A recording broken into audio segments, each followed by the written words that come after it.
сайн байцгаана уу? Эрхэм мэрэгсэн нэгтлэн бодогчдоо Харнегийн зөвлөл хэмээх олон нийтийн байгууллагаас 2014 оноос эхлэн жил бүрийн 10 дугаар сарын 3 дахь лав гарагийг ёс зүйн өдөр болгон тэмдэглэж эхэлсээр 10-аад жил өнгөрсөн байна.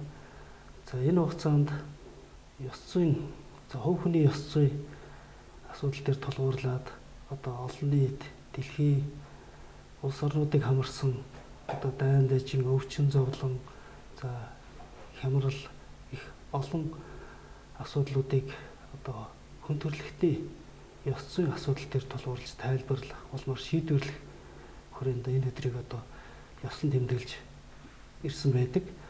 За өнөөдрийн подкаст ярилцлагад маань Монголын мэрэгсэн нэгтлэн бодогчдын институтын удирдах зөвлөлийн дэргэдэх мэрэгжлийн хариуцлага хорооны гишүүн доктор профессор Эренчингийн Дархив багш оролцож байна. За Дархив багшд энэ өдрийн мэнд хүргье. За баярлалаа. Та бүхэнд олон улсын ёс зүйн өдрийн мэндийг хүргэе. Монголын мэрэгсэн нэгтлэн бодогчдын удирдах зөвлөлөөс баталсан нэгтлэн бодогчдын ёс зүйн дүрмийг баримталж мөрдөж ажилдаг. За тэгээд энэ дүрмийг одоо та бүхэн нэгэнт одоо ажил амьдралдаа хэрэгжүүлж мөрдөж ирдэг учраас энэ дүрмийг хэрэгжүүлэхтэй холбоотой ер нь бол өдөр тутмынхаа амьдралдаа мэрэгжлийн ёс зүйг баримталж ажиллахад одоо энэ ёс зүйн үндсэн суурь огтхоныг багшаас тайлбарлуулах хүрээнд энэ ярилцлагыг бэлтгэсэн байгаа. За тэгээд хамгийн ихний асуулт ёс зүй болон ёс суртахуун гэдэг огтхонуудыг хүмүүс нэлээд тийм хольж ойлгох за ийм тохиолдлууд их байдаг. За тэгээд багшаас ёс зүй ба ёс суртахууны одоо үндсэн ялгаа эдгээр нь хоорондоо яаж уялддаг талаар оролцогчнод тайлбарлаж өгнө гэж эхний асуултаа асууж байна. Ёс зүйг бол бид нар хоёр утгаараа ойлгож болно гэсэн. Ер нь одоо яг шинжлэх ухааныхын үндсэн утга агуулга бол тэр ёс суртахууныг судалдаг. Ёс суртахуун гэдэг одоо оюун санааны их өргөн хүрээтэй үзэгдлийг судалдаг философийн салбар ухаан юм. Одоо философийн түүхийг аваад үзэхдээ үе үеийн хамгийн алдартай философчд ер нь ёс суртахуун гэж юу вэ, ёс зүй гэж юу вэ, энэ яагаад чухал вэ, ёс суртахуун ёс зүйд яагаад суралцах вэ, тэр хүн байх үед одоо суралцах ухаан гэдэг талаас нь одоо эртний хятадын одоо күнзээс ахуулаад буддист ёс зүй, за тэгээд Аристотелийн ёс зүй, Кант ёс зүйн асуудлаар тусгайлан одоо энэ олон зохиол бүтээлүүд бичсэн эдүүгэж одоо тийм сонгодог зохиол бүтээлүүдийн тоонд орж сургууль судалгааны ажлын үндсэн суурь мэдлэг болж явж байгаа. Тэгэхээр ёс зүйг одоо философичд өмчилдөг гэж зарим хүмүүс яриад байгаа. Яалч одоо энэ өөрөө философийн салбар ухаан юм аа. Одоо орчин үед ч гэсэн ёс зүй бол өөрөө мета ёс зүй, буюу онлын ёс зүй, норматив ёс зүй, хэрэглээний ёс зүй гэдэг ийм гурван төвшөнд бол сургууль судалгааны ажлууд дэлхийн дахинаараа хэрчимтэй явагдаж байгаа. Тэгэхээр одоо нэгдсэн үндэсний байгууллагын дэргэдэх ЮНЕСКО тэр боловсрол соёлын шинжилгээ ухааны байгууллагаас ч гэсэн ёс зүйн боловсролд ихээхэн анхаарлаа хандуулж энэ олон улсын ёс зүйн өдөр гэж ингэж жил болгоны одоо тэмдэглэж өнгөрүүлэх болсон явдал ч гэсэн үүнийг бол гэрчилж байгаа. Тэгэхээр ёс суртахууны одоо ёс зүйн боловсролыг ойлгоход бид нар ёс зүй гэдэг бол нөгөө нэг утга нь юу вэ гэхээр ер нь хүний өдөр тутмын амьдрал үйл ажиллагааг зохицуулдаг хим хэмжээ зарчмын нийлбэр зохиц гэж ойлгож байна. Их энгийнээр хэлэх юм бол ёс зүй бол ер нь хүн байхын ухаан. Хүн байх гэдэг бол хамгийн чухал. Одоо ямар ч мэрэгчлэлтэн бол эхлээд хүн болох, хүн байхад суралцах хэрэгтэй. Тэгвэл одоо ёс зүй суралцах хэрэгтэй гэсэн үг. За тэгэхээр энэ ёс зүйг бол бид нар орчин үед энэ хэрэглээний ёс зүй, түүний дотор одоо мэрэгжлийн ёс зүй асуудлууд бол үнэхээр үүрэг ач холбогдол нь өснө нэмэгдэж байна. Тэгэхээр яагаад энэ ёс зүй их чухал юм бэ? Мэрэгжлийн ёс зүйд гэдэг ингээд ярихаар ёс зүй бол өөрөө тэр мэрэгжлийн үнэт зүйлсийг эрхэмлдэг нийгмийн зөвшөлтсөл одоо энэ олон соёлыг хүндэтгэх чадвартай тийм иргэдийг төлөвшүүлэхэд маш чухал байна. Мөн одоо хувь хүний тэр сайн сайхан амьдрах чадвар бусдын төлөө гэсэн сайхан одоо сэтгэлтэй байх, сайн үйлийг бүтээх, нэр төртөө шударга одоо зөв амьдрна гэдэг нь өөрөө ёс суртахуунлаг амьдрна гэсэн үг. Тэгэхээр энэ амьдралынхаа чанарыг дээшлүүлэх, альва мэрэгчлэн ажлынхаа бүтээн чанарыг дээшлүүлэхэд ёс зүйн одоо тэр дотроо мэрэгжлийн ёс зүйн үүрэг ач холбогдол бол улам бүр өснө нэмэгдэж байгаа. Энэ нь эргээд одоо хувь хүний хөгжил, нийгмийн хөгжлийг хурцсахаж нэг чухал хүчин зүйл болж байгааг дэлхийн нийтээр бол одоо анхаарч судалж байна. За тэгэхээр ёс зүй гэдгийг бол одоо товчхондоо ингээд тайлбарлаж байна. Дараагийн нэг ойлголт бол ёс суртахуун одоо мораль гэсэн ойлголт байна л да. Тэгэхээр би түрүү хэлсэн ёс суртахуун бол ёс зүйн судлагдхуун. Ёс суртахууныг их өргөн утгаар нь одоо ёс зүйд философт бол судалж байгаа юм л да. Ёс суртахууныг одоо бодит байдал дээр ердийн ухамсарын төвшөнд ч юм уу нэлээд тохиолдолд хүмүүс нэг хим химжээ гэдэг утгаар ойлгох, зарчим гэдэг утгаар ойлгох, заримдаа магадгүй сэтгэл зүйтэй одоо андуурах явдлууд их байгаад байгаа. Сэтгэл зүйд одоо ёс суртахууны асуудлыг бас судалдаг. Тэгэхээр ер нь ёс суртахуун, ёс зүй гэдэг хоёр ойлголтын төстэй зүйлөөч байна, ялгаатай зүйлөөч байгаа юм. Тэгэхээр ёс суртахууныг их өргөн агуулгатай гэдгийг би юугаар тайлбарлаж болох вэ гэхээр ёс суртахууны бүтцэд ёс суртахууны ухамсар байна. Одоо ёс суртахууны мэдрэмж, үнэлэмж, хим химжээ, зарчим, тэр онол, үзэл баримтлалууд, ойлголтууд. Энэ ёс суртахууны ухамсар бол их өргөн агуулгатай. Тэр мэдлэгийн одоо төвшөнд эзэмших явдал бол их чухал байна. Ёс суртахууны ухамсар нь өөрөө ердөө ухамсарын төвшөнд, онлын ухамсарын төвшөнд аль нь бол чухал байна. Тэгэхээр ёс зүй бол тэр онлын ухамсарын төвшөнд нь ёс суртахууныг илүү одоо судлаж тайлбарлаж явж байгаа. Гэтэл ёс суртахууныг ердөө ухамсарын төвшөнд бол одоо практик мэдлэг ухаан, ардын уламжлалт ухаан байна. Одоо зүйр цэцүүгээр бол болохгүй зөв буруу ингээд тайлбарсан зөндөө зүйлүүд байна. Жишээл одоо эзэн хичээл, заяа хичээнэ гэд хүн байхад суралцахад хүнээс өөрөөс нь шалтгааллах зүйл их байдаг гэдгийг бол инженеэр хэлсэн байх жишээтэй. За ёс суртахууныг сэтгэл судлалт бол тэр сэтгэл зүйн үзэгдэл болох талаас нь судална. Философт бол оюун санааны үзэгдэл. Тэр оюун ухаан, ухамсарын үзэгдэл гэдэг талаас нь судална. Ер нь ёс суртахуун өөрөө үүссэн шалтгаан нь бол хүн гэдэг чинь одоо оюун ухаантай амтна л гэж бид нэр яриад байгаа боловч үнэндээ бидний үйл ажиллагаа дандаа ч ухамсартайгаар өрнөж чадахгүй байна. Нилээ тохиол ухамсаргүй төлөв байдал бидний амьдрал үйл ажиллагааг тодорхойлоод байгаа. Тэрнтэй холбоотойгоор энэ ёс суртахууны одоо алдаа дутагдлуудыг гаргаж байгаа зөрчлүүдийг. Тэгэхээр ёс суртахуун ямар хэрэгцээ шаардлагаар үүссэн бэ гэхээр одоо ёс зүй тайлбарлаж байгаагаар бол тэр хүн ухамсаргүйгээ ухамсарлах хэрэгцээнээс үүссэн.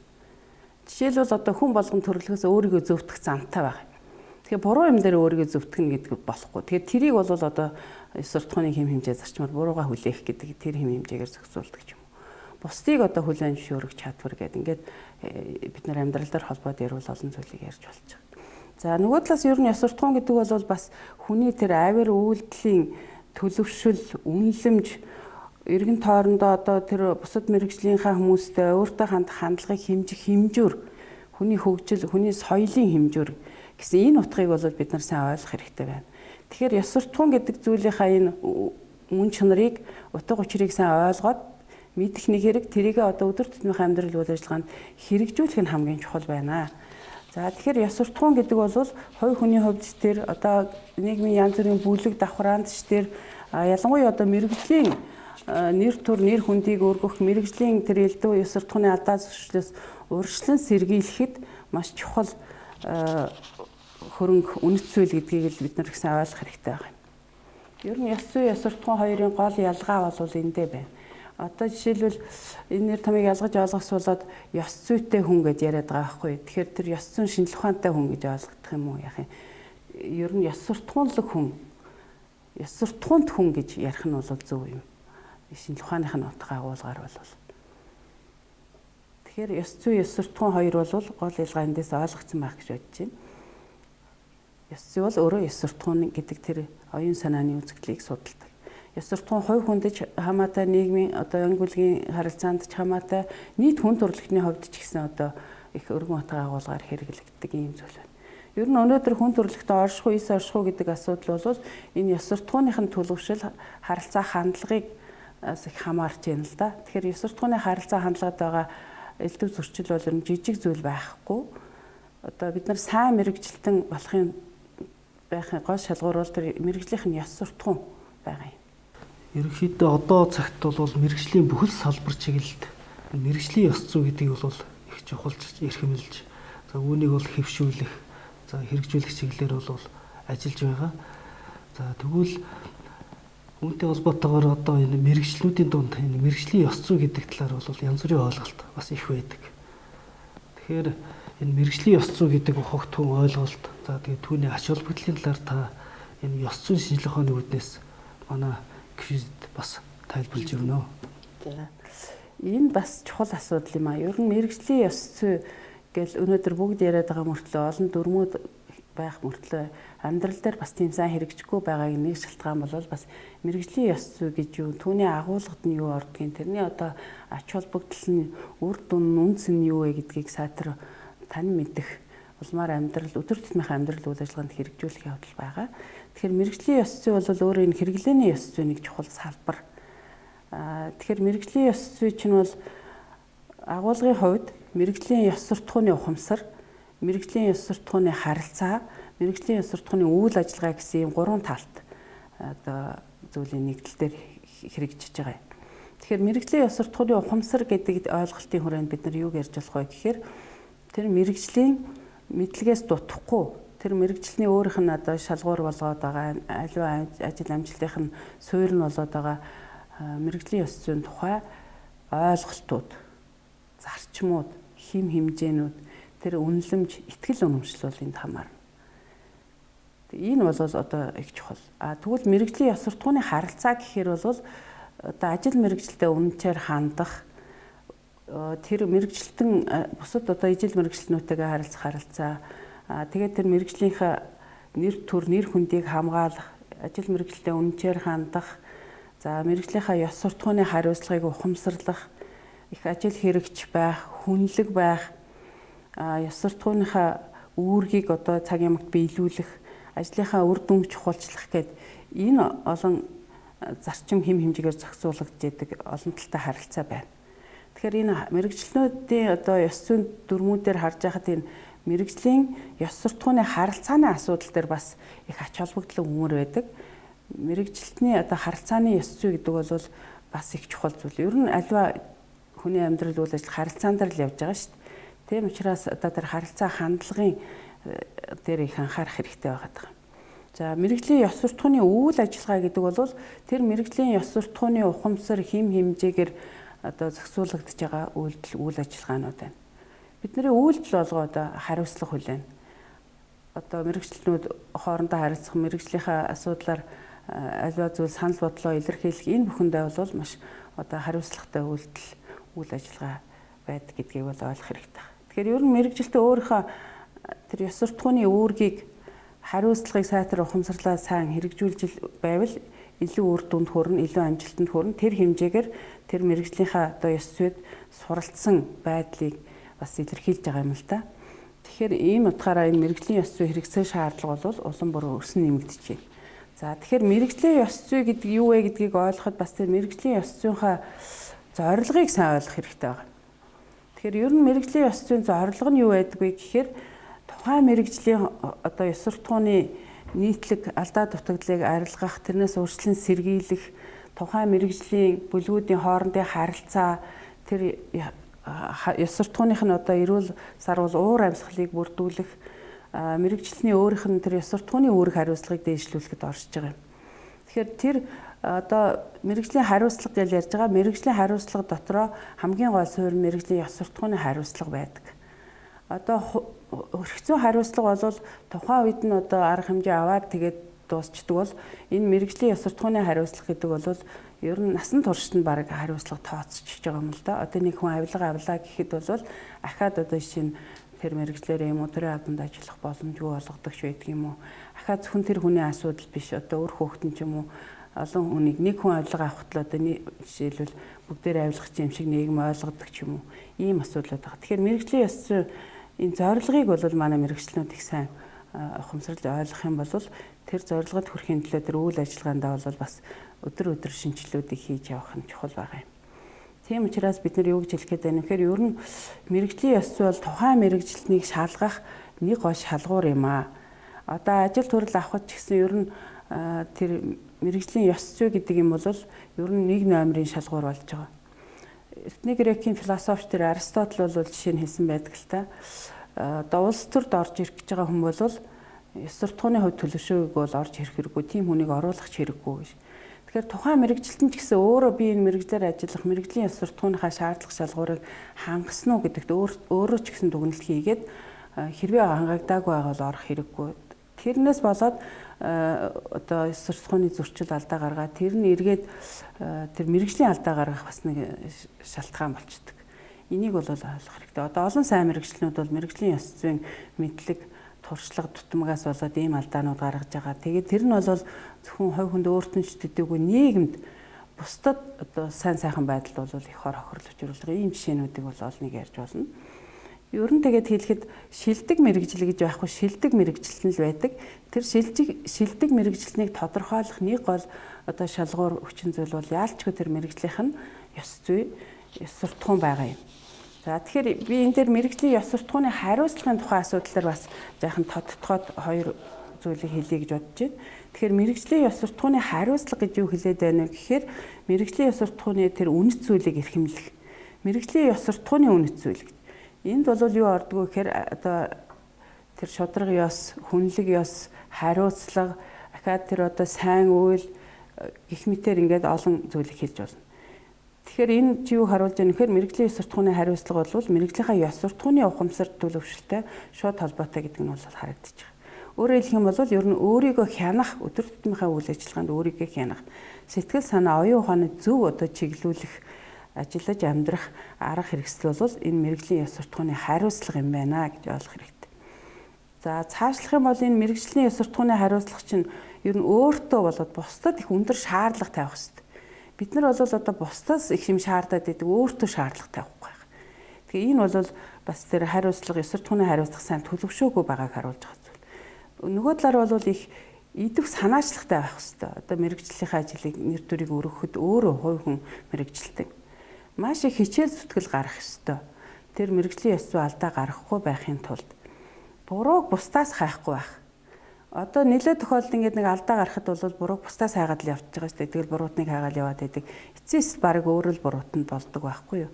Тийм учраас энэ бусдаас бурууг хайхгүй байх, өөрийнхөө одоо тэр алдааг дутагдлыг хүлээн зөвшөөрөх энэ одоо ухамсар бол бас л тэр мэрэгжлийн ёс суртахууны хариуцлагыг илэрхийлэх одоо үйл ажиллагаанууд гэж ойлгож байна. Тэгэхээр мэрэгжилтний үйлдэл бүхэн чинь ёс суртахууны хариуцлага шаарддаг гэдгийг л бид нар өдөр тутамдаа сайн бодож явах хэрэгтэй. Нөгөө нэг зүйл бол ер нь бас энэ төрийн албаны зэрэг дэвийн дээшлэх тусмал тэр мэрэгжилтний хүлээх ёс суртахууны үүрэг хариуцлага бас өсөн нэмэгдэж байдаг. Тэгэхээр энэ дээр бол бас нэмээд хэлэхэд энэ удирдах мэрэгжилтнүүдийн ёс суртахууны манлайл гэдэг зүйл бол маш чухал байгаа. Тэр байгууллагын соёл, байгууллагын ёс зүйд удирдах ажилтнууд өөрөөсөө мэрэгжлийн ёс зүйгээр их үлгэр дуурайл үзүүлэх ёстой. Энэ бол бас л хариуцлагын асуудал та. За тэгэхээр мэрэгжлийн ёс зүй чинь бол ер нь хувь хүний ёс суртахууныхын төлөвшлийг сайжруулах, тэр мэрэгжлийн одоо ёс суртахууных нь байдлыг дээшлүүлэх, за тэгээд нийгмийн ёс суртахууны харилцааг боловсронгуй болгох, цаашлаад одоо нийгмийн тогтвортой хөгжлийг хангахад бол үнэхээр одоо чухал хүчин зүйл юм аа. Тэгэхээр мэрэгжлийн ёс зүйн одоо ач холбогдлыг бол бид нар ийм олон зүйлээр хэрж болно. За нэмээд би энэ мэрэгжлийн ёс зүйн онцлогтой холбоотойс нэг 2-3 зүйлийг тэмдэглэж хэлмээр байна. Тэгэхээр мэрэгжлийн ёс зүй тэр ерөнхий ёс зүй, хувь хүний ёс зүйгээс юугаараа ялгаатай юм бэ гэд хүмүүс асуугаад байдаг. Тэгэхээр мэрэгжлийн ёс зүй чинь бол тийм албан ёсны кодоор дүрм журмаар илэрхийлэгддэг. Тэгээд тэр албан ёсныхын кодыг дүрм журмыг бол тэр мэрэгжлийн холбоо нийгэмлэг боловсруулад баталдаг. Тэгэхээр тэр мэрэгжлийн холбоо нийгэмлэг бол мэрэгжлийн тэр ёс суртахууны дүрмийг боловсруулахдаа бас их тэр онол арга зүйн үндэслэлээ, онолынхаа үзэл баримтлалыг сайн гаргах шаардлагатай байна. За хоёрдугаарт мэрэгжлийн ёс зүйн бас нэг онцлог бол тэр мэрэгжлийн ёс зүйн дүрм нь тухайн мэрэгжлийн хувьд бол хамгийн чухал асуудалд нь төвлөрч байдаг. Тэгэхээр мэрэгжлийн ёс зүйн код буюу дүрм чинь бол мэрэгжлийн хүрээнд гарч болох одоо өмнөх туршлагаас гарч болохоор тэр ёс суртахууны алдаа зөрчлөөс нь урьдчилан сэргийлэх. Хүнийг одоо тэр ажил амьдралгүй болгох гэдэг байгаа биш. Ер нь бол гол нь тэр ёс суртахууны алдаа зөрчлөөс урьдчилан сэргийлэх. Мэргэжилтний үйл ажиллагааны хэм хэмжээ, хязгаарыг тогтоох. Бас одоо юу хийвэл болох юм, юу хийвэл болохгүй вэ гэдэг юм үүрэг болгосон хоригдсан хэм хэмжээнүүд байна.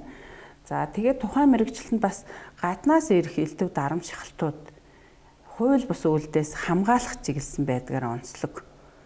Тэгэхээр тэр бид нар мэргэжлийн ёс зүйн дүрмийнхаа бас утга учирыг ингэж онцлогийг сайн ойлгох явдал бол чухал байна. Одоо мэргэжлийн ёс зүйтэй байх бол хувь хүний ёс суртахууны бас сөрөг талуудыг даван туулах арга хэрэгсэл.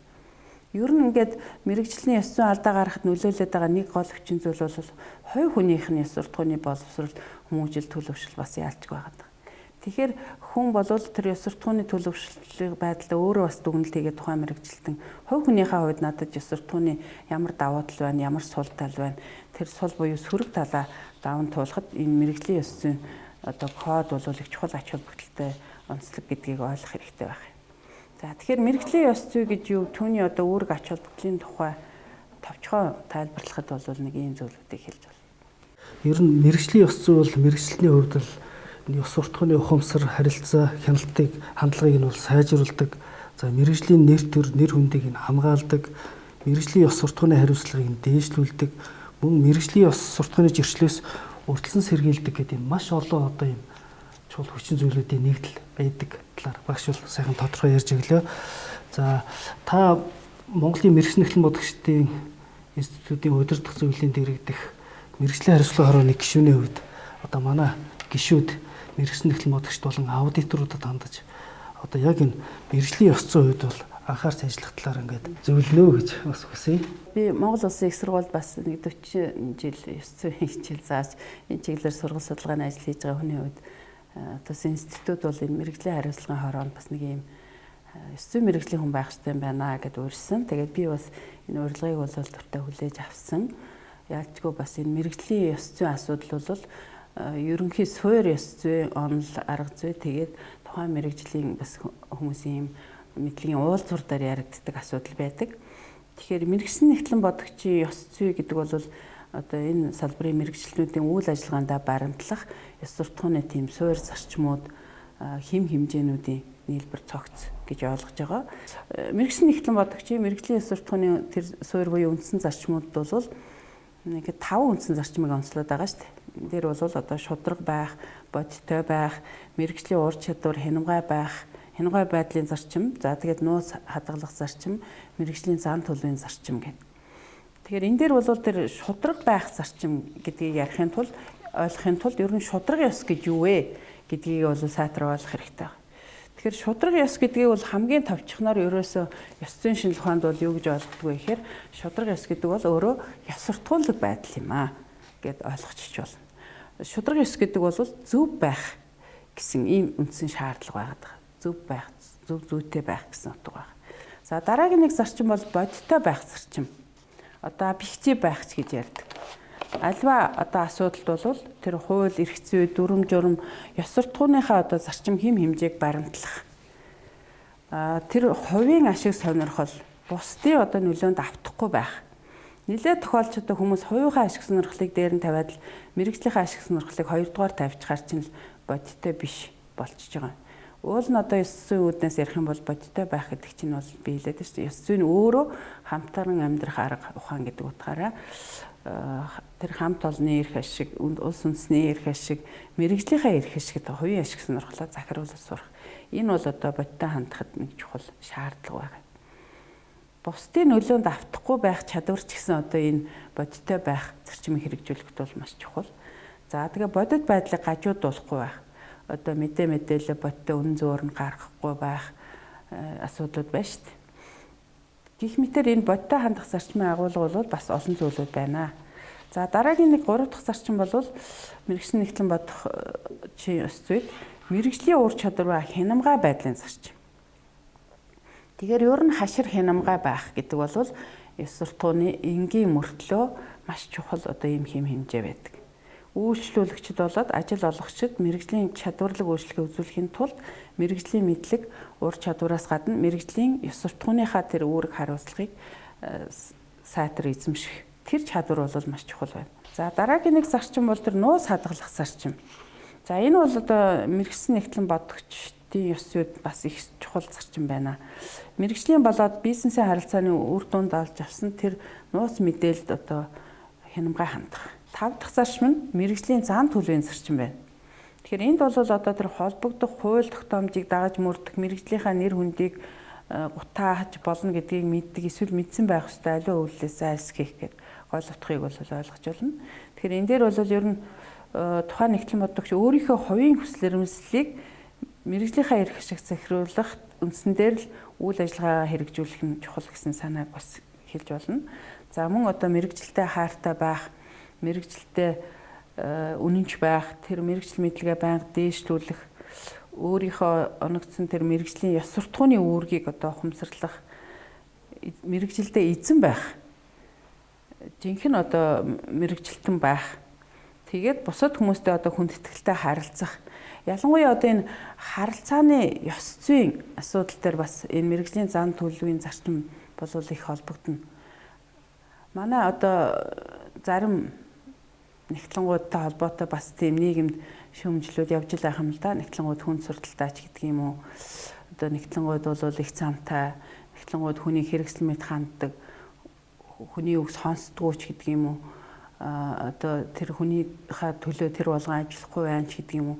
Зөвхөн нэг одоо байгууллагынхаа ашиг орлогыг л боддог, их харамчч гэдэг юм уу. Ингээд бод байдал дээр амьдрал дээр их юмнууд яриад байгаа. Тэгээд тэр нь бол ерөнхийдөө тэр нэгтлэн ч бол өөрөө тайлан тооцоогоо гаргахаас гадна одоо олон хүмүүстэй бас харьцаж байгаа шүү дээ. Жишээ нь их сургууль дээр ихэд бол багш нартай, оюутнуудтай, одоо бусад ажилтнуудтай ингээд харилцаандаа бол бас их харилцааны ёс зүйн тэр дүрмүүдийг бол анхаарах хэрэгтэй. Хүнлэг байх, ямар ч хүнийг бол ялгарлахгүй одоо хүний ёсоор нь үзээд сайхан одоо мэдлээд хөмсгөө зангидаа суугаад байхгүй.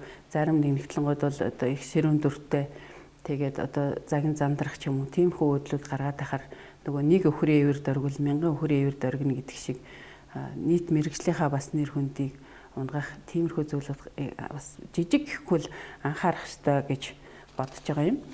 За тэгээд ер нь энэ мэрэгжлийн зан төлөвийн зарчим дээр бас мэрэгжлийнхаа нэр төр нэр хүндийг эрхэмлэх гэдэг бол их чухал гэж би ойлгож байгаа. Одоо манай Чингис хааны сургаалт ч байна л да. Энэ бие хэврэгч эрхэм нэр мөнх шүү. Ариу явбал ашид тустай гэж. Энэ бол одоо тэр нэр төр нэр хүнд гэдэг бол хувь хүндэж дээр ажил мэрэгжлэр ч гэсэн маш чухал зүйл гэдгийг хэлж байгаа. Тэгэхээр мэрэгчлэн болгон хувь хүнийхээ тэр ёс суртахууны ухамсар, төлөвшил мэрэгжлийнхаа нэр хүндэд маш их чухал үүрэгтэй гэдгийг сайн ойлгох хэрэгтэй байгаа. Тэгэхээр тухайн одоо мэрэгчлэний хариуцлага нэр төрөөс мэрэгжлийнх нь нэр хүнд шууд хамаардаг гэдгийг сайн ойлгох хэрэгтэй. Тэгэхээр мэрэгжлийн нэр хүнд гэж юу хэлээд байна вэ гэхээр энэ бол тухайн мэрэгжлийг төлөөлж байгаа мэрэгжлийн хүмүүсийн үйл ажиллагаа, ёс суртахууны соёл, нийгмээс өгч байгаа үнэлгээ. Тэгэхээр тэр мэрэгжлийн болоод ёс суртахууныхаа үүргийг хариуцлагатай сайн биелүүлж, сайн мэрэгжилтэн болж тэр мэрэгжлийнхаа нэр хүндийг өргөж, улмаар өөрөө болоод бусдад тэр аж аргалтай сайхан амьдрах нөхцөл боломжийг бүрдүүлж өгдөг. Тэгэхээр бүх мэрэгжил бол энэ хамаатай. Тэгээд нэгтлэн бодох чи одоо мэрэгжилч гэсэн илүү хамаатай гэж бодож байгаа. Гэтэл бол одоо энэ мэрэгжлийн нэр хүндийг өргөж өгдөг зүйлүүд юу вэ? Мэрэгжлийн нэр хүндийг гутаадаг одоо зүйлүүд юу вэ гэдгийг бас бид нэр анхаарч бодох хэрэгтэй юм. Одоо нэг хоёр мэрэгчлэний тэр хариуцлагагүй байдал, шудраг бус үйлдэл, өнгөрөх одоо бие тоох ч юм уу, бүдүүлэг үг хэлэх, эсвэл одоо залхуурах, тэр эд хөрөнгө эрх мэдэл албан тушаалын хойноос дуулаарын хөөцөлдөгч байдаг юм уу? Хит одоо тэр амин хувийнхаа ашиг сонирхлыг бусдынхаас ямагт дээгүүр тавих, бусдыг үл ойшоох, их одоо гомдомтгой байх, их өөнтөгч байх гэл ийм алдаануудыг хүний нэр хүндээ гутаадаг зүйлүүдийг хийгээд байх юм л да. Тэгэхээр ийм алдаануудаас сэргийлэхэд энэ мэрэгжлийн ёс зүйн дүрм маань бол үнэхээр чухал байгаа. За дараа нь бол бас тэр бусдыг сонсолж, хүндэлж, хүлээстэй хандах. Энэ бол ер нь мэрэгжилтний бас тэр ухаалаг байдал, ёс суртахуунлаг байдлын илэрхийлэл байгаа. Тэгэхээр бусдын үзэл бодлыг бас төвчээртэй сонсож, хүлээж авах гэх ухаанаар хандах явдал бол чухал байгаа. Зөвхөн өөрийнхөө үзэл бодлыг тулгаад авах биш, бусдын үзэл бодлыг бас хүндэтгэх, хүлээн зөвшөөрөх одоо зөв зүйтэй юм дээр бол энэ бол чухал байдаг. Амьдрал дээр бол олон асуудал, сонголтууд тулгархад энэ ухаан зарах, амьдрах, ухаалаг байх энэ ёс суртахууны зарчим шаардлага бол үнэхээр чухал байна. Тэгэхээр ухаалаг байснараа бид нар элдв одоо тэр стресс, бухимдалаас өөрийгөө болоод бусдыг сэргийлж чадна. Энэ бол одоо бас Чингис хаан хэлсэн байна л да. Саруул ухаанаас өөр сайн нөхөр үгүй, мунхаг уураас өөр муу нөхөр үгүй гэж. Бид нар бол одоо Чингисийн Монгол гэдэг байгаа боловч Чингис хааныхаа бас сургаалыг монголчуудынхаа тэр уламжлалт ухаанаас суралцаж энэ орчин үеийн ёс зүйн дүрм журмаа хэрэгжүүлэхэд хувь хүн өөрөө тэн дээр анхаарах зүйлүүд ч гэсэн цөөнгөл байх юм л да. Манай монголчуудын уламжлалт ухаан ч гэсэн айхтар одоо ухааруулад хэлсэн үгнүүд байна л да. Энд нэг жишээг хэлэхэд бол нэг ийм сүрхий үг байна шүү. Хүн ёс дагдаг, нохой яс дагдаг гэж. Тэгэхээр би одоо өнөөдөр хүн ёс дагдаг гэсэн тэр нэг ёс гэдэг чинь одоо олон үеэр бас шалгагдаад гараад ирсэн одоо ёс суртахуун, ёс журам, ёс зүйн дүрм гэж бүх юмны урд ёс гэдэг нэг үг яваад байна шүү дээ. Их чухал зүйл байна шүү. Мэргэжлийн одоо ёс зүйн мэргэжилтэнд бол. За тэгэхээр төгсгөлд нь би одоо хэлэхэд бол ер нь энэ сая ярьсан зүйлүүдээс тэр мэргэжлийн ёс суртахуун гэдэг чинь мэргэжлийн ёс суртахууны ухамсар, мэргэжлийн ёс суртахууны харилцаа, мэргэжлийн ёс суртахууны үйл ажиллагаа гэсэн ийм гурван талтай одоо үйл явцын нэгдэл. Тэгэхээр ёс суртахуун, мэргэжлийн ёс зүй, мэргэжлийн ёс суртахуун гэдэг хоёр нэр томьёогоо ч гэсэн ялгаж ойлгох хэрэгтэй юм л да. Өөрөөр хэлэх юм бол мэргэжлийн ёс зүй гэдэг чинь бол тэр мэргэжлийн ёс суртахууныг одоо судалдаг хэрэглээний ёс зүйн нэг чухал бие даасан салбараа. Тэгээ энд одоо хүн болгон өөрсдөө бие даагаад суралцах, сурч мэдсэний амьдралдаа бодгоор хэрэгжүүлэх нь хамгийн чухал байгаа юм. За манай мэргэжлийн эхлэн бодогчд гишүүд байна. За мэргэжлийн эхлэн бодогчдын ёс зүйн дүрмийг дагаж мөрдөд одоо тусдаа ойлголтуудыг за багшийн ярьсан хөвхний ёс суртахуун болон мэргэжлийн ёс зүйн ойлголтууд дээр тулгуурлаад бол одоо сайн ойлгож мэдсэн байх гэж бодож байна. Мэргэжлийн ёс зүйг одоо даган мөрдөн гэдэг нь бол одоо үндсэндээ бол одоо биднэрт тэр харилцааны ёс суртахуун дээр үндсэндээ суурилд юм а гэдгийг бол багш тайлбарлаж хэлж байна. Одоо зорилго бол үндсэндээ энэ хариуцлага төлөвшүүлэхэд чиглэсэн байдаг. Ялангуяа одоо энэ мэргэжлийн ёс зүйн хариуцлага бол тэр насан туршийн хариуцлага бол бий болгодог гэдгээрээ бол онцлог талаас нь бас та бидэнд тайлбарлаж ярьж өглөө. Мэргэжлийн ёс зүй гэдэг бол тэр тухайн мэргэжлийн үед бол тэр гол шалгуур нь байдаг талаар бас ярьлаа.